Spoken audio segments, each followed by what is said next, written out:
બે ગોળાના ઘનફળનો ગુણોત્તર 64:27 હોય તો તેમની સપાટીના ક્ષેત્રફળનો ગુણોત્તર શોધો. હવે અહીંયા શું છે? ગોળાનું ઘનફળ છે. કયા ગોળાનું? પ્રથમ. અને નીચે શું આવશે? બીજા ગોળાનું ઘનફળ. આવું થશે. ચલો, શું છે ગુણોત્તર? 64 અને 27. ડન છે.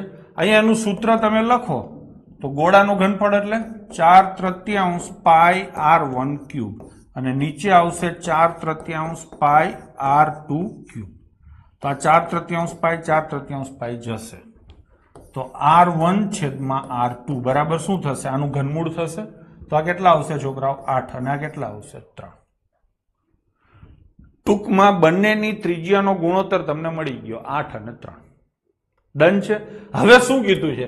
સપાટીના ક્ષેત્રફળનો ગુણોત્તર શોધો. સપાટીનું ક્ષેત્રફળ એટલે 4 પાઈ r સ્ક્વેર અને r1 સ્ક્વેર અને નીચે આવશે 4 પાઈ r2 સ્ક્વેર.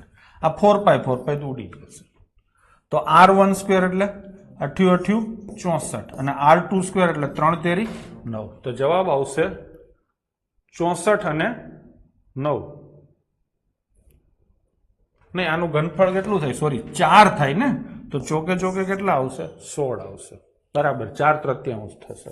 હજી મને આગલો જે હું ડિસ્ટર્બ થયો ને એની અસર હજી ચાલુ છે. બરાબર છે બાળકો? તો જવાબ આવશે 4/3 અને અહીંયા આવશે 16/9. તો લઈશું.